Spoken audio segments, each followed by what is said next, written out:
দেখছেন সবার খবর, সবার নজর, বার্তা এক নজর। বাঁকুড়া জেলার কুস্তুলিয়ার লালপুরে মা বগলামুখীর জাগরণ এবং স্থায়ী মন্দিরের ভিত্তিপ্রস্তর স্থাপিত হলো। খয়রাশুলে মা বগলামুখীর জাগরণ, বাঁকুড়ায় হবে স্থায়ী মন্দির। কলকাতা থেকে এসেছি আমি, আচার্য পণ্ডিত শ্রী শঙ্কর। আমি অ্যাস্ট্রোলজিকে দীর্ঘ 30 বছর হয়ে গেল। ওনাদের আমন্ত্রণে আমরা সবাই এসেছি এখানে, যে খুব সুন্দর একটা পরিবেশ সৃষ্টি হয়েছে এবং প্রত্যেকটা লোক এই গর্বের মধ্যে কী সুন্দরভাবে বসে সব কিছু শুনছে এবং খুব সুন্দরভাবে অভ্যর্থনা দিচ্ছে। মানে আমার দেখা কিছু বাইরের জগতের সাথে এইখানে যে এত ভালো সম্বন্ধ হয়, এত ভালো লোকের সাথে রিলেশান এবং সবার সাথে খুব গুড রিলেশন। এর জন্য আমি হৃদয় আলদারকে আন্তরিকভাবে সহযোগিতা করি এবং সহযোগিতা জানাই যাতে উনি আরও দিন দিন আরও এগিয়ে থাকেন। এবং তাপস দে মহাশয়ের সাথে আমার আন্তরিক ভালোবাসা ও দীর্ঘদিনের পরিচয়। আমি জানি উনি এইটা যুক্ত হয়ে বিশাল একটা জায়গা তৈরি করি। আগামী গত ইলেকশনের আগে আমার সাথে পরিচয় কিভাবে হলো, গত ইলেকশনের আগে 10-12 দিন আগে আমার তাপস দে বলেছিলেন এবার কে আসছে, তা আমাকে একটা ভিডিও দেখিয়েছিল, তাতে কলকাতার অনেকেই লিখেছিল যে এবার মমতা ব্যানার্জি আসবে। আমি বললাম সম্পূর্ণ ভুল, এটা রাষ্ট্রীয় জ্যোতিষ। রাষ্ট্রীয় জ্যোতিষ ছাড়া এগুলো বলা যায় না।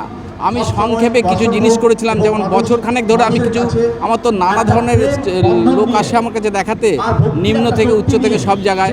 আমি তাদের অ্যানালাইসিস করেছি, তাদের ম্যাক্সিমাম দেখা গেছে যে 80% লোক চেয়েছে পরিবর্তন, সেই একটা ব্যাপার ছিল। আর আমি অত দূরে না গিয়ে সংখ্যাতত্ত্বের উপর থেকে বিচার করলাম, তাতে দেখা গেল যে আজকে 26 বছর, 26 মানে 6-2-8 শনির বছর, প্লাস হচ্ছে 2-10 রবি।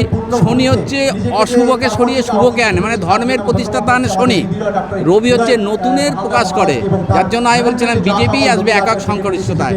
খুব ভালো লাগলো আপনাদের এখানে দিয়ে, খুব ভালো লাগছে আর খুব সুন্দর লাগছে এত সুন্দর একটা জায়গাতে এসে। আমি সত্যি খুব আনন্দিত, খুব ভালো। এবং আমার সাথে আমার বন্ধু দীর্ঘদিনের আছে এবং সিজিৎ, ও দীর্ঘদিনের মহারাজকে খুব আনন্দিত। মহারাজের এত সুন্দর বক্তব্য বলেছে, মানে লোকের জানা তন্ত্র মানে কি, তনু, তনু মানে দেহ, দেহকে জানা। এটা এত সুন্দর উনি অ্যানালাইসিস করেছেন, না শুনলে ভয় যাবে। সত্যি জ্ঞানী ব্যক্তি, আমি এই জন্য ওনাকে সম্মান করি এবং আশা করি এই সব লোক উঠে আসুক, সনাতনীরা দীর্ঘদিন হোক এবং আজীবন থাক। সনাতন যার আদি অন্ত নেই, তাই একে শেষ করবে কে? ভাল লাগছে, সবাই ভালো থাকবেন, ভালো থাকুন, সুস্থ থাকুন। এই আপনার নাম কি? আমার নাম প্রফেসর ডক্টর শ্রী শঙ্কর। আমি অ্যাস্ট্রোলজির দীর্ঘ 30 বছর হয়ে গেল।